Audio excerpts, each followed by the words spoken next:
Hello, hello.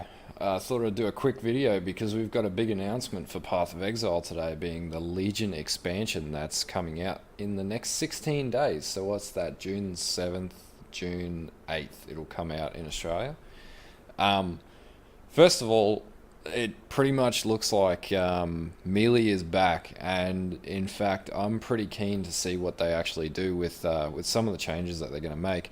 One of the biggest things that I actually noticed pretty much it's going to make marauding awesome. But anyway, let's watch the Legion trailer with dev commentary, and then I'll go into a little bit more detail about my thoughts of what they've actually provided.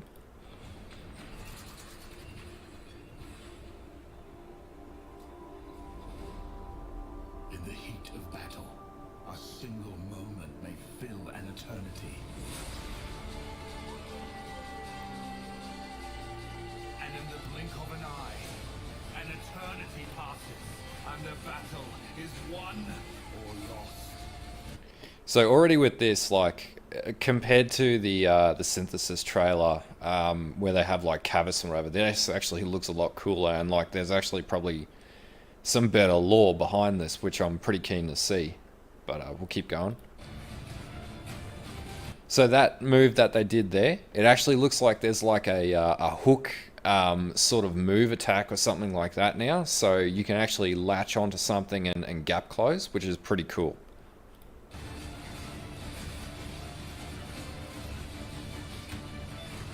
And by the looks of that, they've now I think I read in the notes breakdown that they've converted Cyclone into a channeling skill, and they've done some rework over that. So that's actually Cyclone there too, which looks really sick. So again, that looks really cool. Even Cleave looks better. Lightning Strike is pretty average. We know not why we fight. We know only that we must. We are the damned. We are Legion!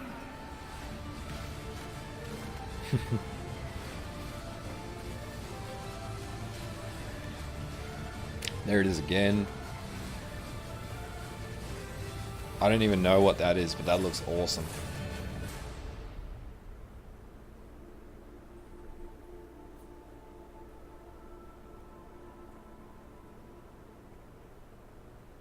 In the Legion League, you'll discover timeless monoliths. When activated, they reveal a frozen battle between two armies from Rayclust's past. Break open the monsters and chests with the most valuable rewards before the time runs out. So what this mechanic is going to be a clear speed mechanic. So I would be less inclined to go for boss killers and more inclined to go for speed running builds in this season by the looks. Or this league, sorry. Be careful which monsters you free, as the most rewarding are also the most dangerous. So you'll need to tank up is basically what he's saying. So tank and melee damage. Timeless conflict, where the eternal battle between the legions and their generals rages. It's pretty cool. That's a really Path cool of Exile mechanic. Legion also contains an extensive rework of melee combat. So that's Made dual all strike, skills start instantly, or double added animation strike, I flexibility, think. made all skills draw their ranges correctly, changed all melee skills Glacial to hammer. multiple adjacent enemies, and fixed up damage timing, ranges, and shape. So that's another big thing to comment on is in the past, like Glacial Hammer didn't have a lot of splash. It was single hit, whereas I think they're going to re-gear things towards actually having splash damage built into it as opposed to having to gem it, but we'll see how that goes. Across all attacks. Instant speed movement and defensive skills now let you respond to incoming attacks effectively. So there's a lot more emphasis on dodge mechanics, which is really cool, as opposed to having actual dodge built in your build, like, you know, gladiators and whatnot. What was it, block gladiator, block dodge gladiator. Basically, you'll need to move around to actually maneuver boss fights, which is a lot cooler than how it was running before, because you'd just get hit regardless if you played melee. It didn't really favor you. We've also overhauled the animation system to support chaining attacks together and better attack signaling. So it's a lot more fluid, basically. And we've also improved targeting, attack queuing, and hit feedback. That's good too. In addition, we've extensively rebalanced all melee skills. Cleave Melee looks assembly sexy classes, as. Added more defensive options for melee, removed the cap on chance to hit, and have made mechanical changes to certain skills like Cyclone, which is now a channeled skill. With all the melee combat improvements, we wanted players to be able to respond to monster attacks more easily. So we decided to rebalance many older monster skills, improving their signaling and giving the player the ability to dodge their attacks. Yeah, so You can dodge check out Path of mechanics. Exile Legion on June the 7th. True dodge mechanics, which is pretty cool. Makes melee so much easier.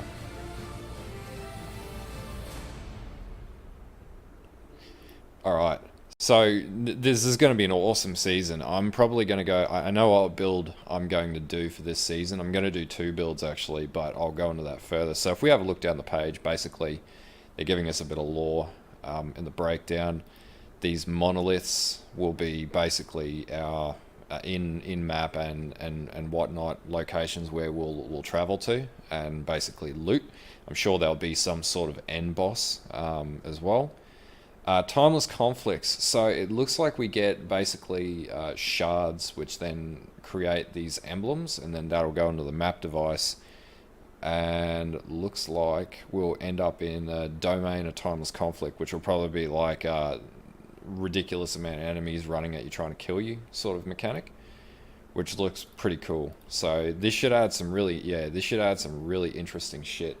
So it looks like they're changing the map system a little bit as well. So it looks like the actual Atlas map activation platform is going to change, which is really cool. The map device, sorry. So we get item rewards. What I noticed is these incubators. So they're basically ripping off Pokemon Go here.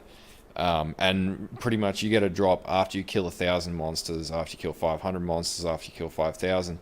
So this is actually a really cool mechanic because it just means you can have these sitting in your inventory.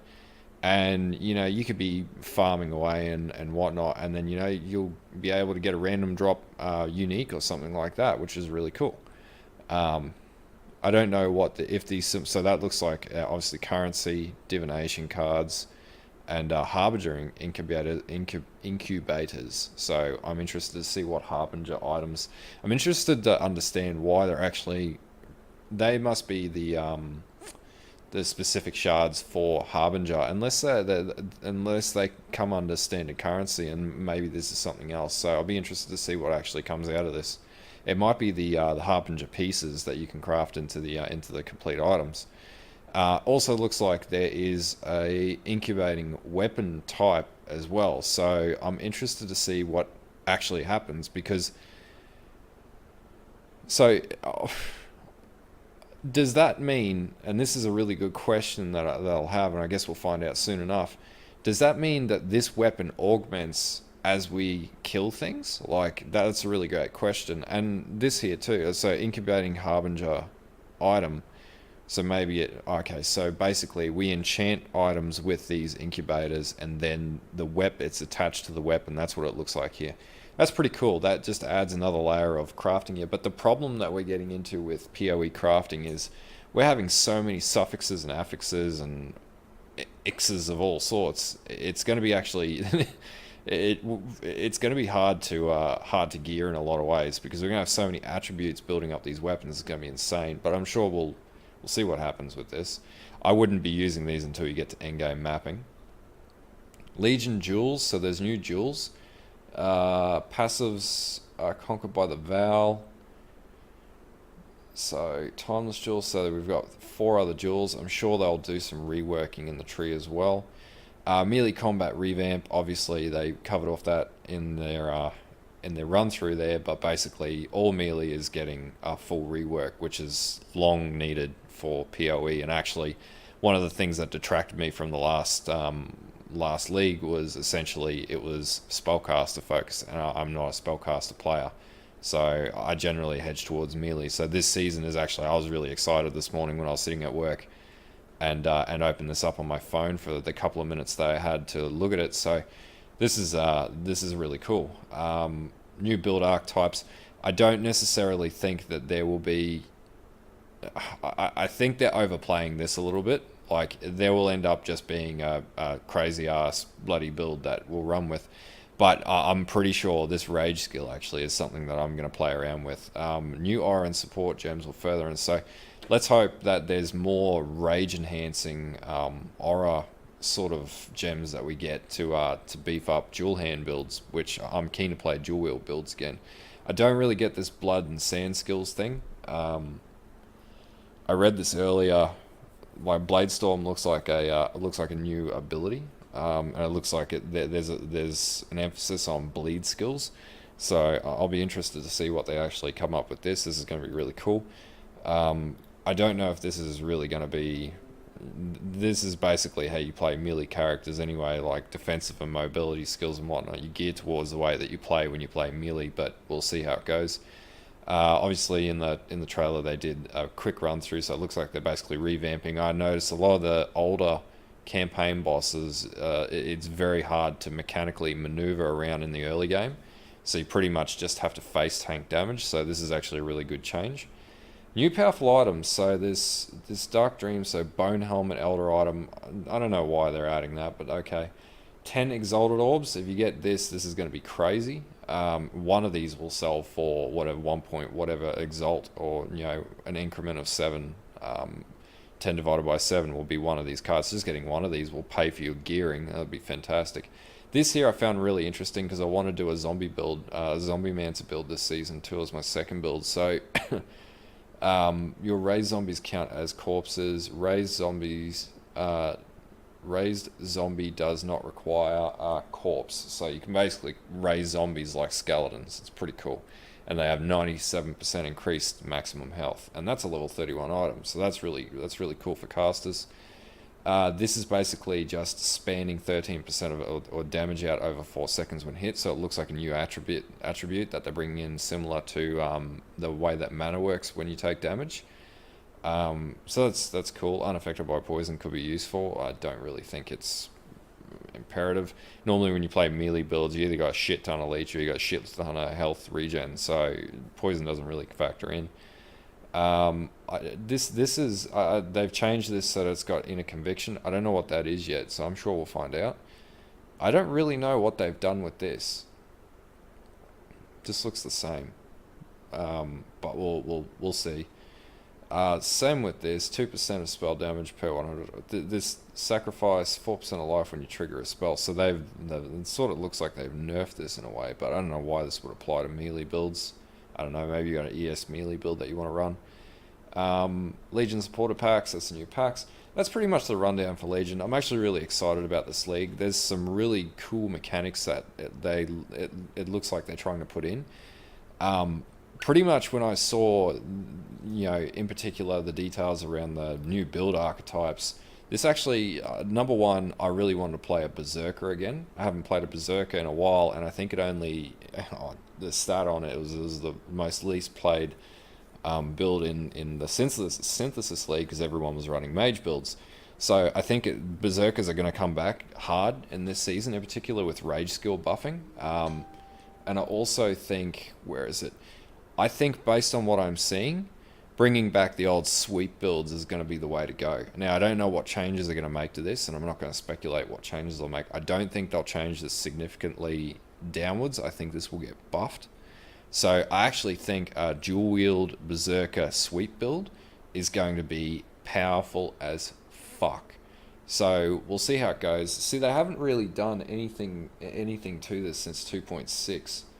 At least this is based on what this is telling me, and that's going back a fair few patches, because I haven't actually seen sweep builds played for a long time. I do know that at one point sweep builds were pretty friggin' OP, and they've never not been powerful. Like, we're talking about 100% to 138% of base damage based on the duration, plus you've got knockback as well. So that's really cool. That could really work in your favor. So I think this will end up being the build that I play. It's going to be very, very basic, and it's probably going to do a shit ton of damage because of the buffs. So we'll see how all this goes. I'll probably do a bit of a build guide or a theory crafting guide on my sweep build for the next season. Now, I could play meta builds. I could play Orb of Frost Orb is still going to be powerful as all shit. The standard builds that have existed throughout the playthroughs every season. Blade Vortex is going to be powerful. I'm assuming with new melee abilities and whatnot, people are going to be playing Blade Vortex Berserkers, which is going to be crazy. Maybe even dual wield Blade Vortex Berserkers. Earthquake build's going to be good. Was it Firestorm? I think it is going to be good. I've done a build on that, so I don't mind playing that. Consecrated Path will still be quite powerful.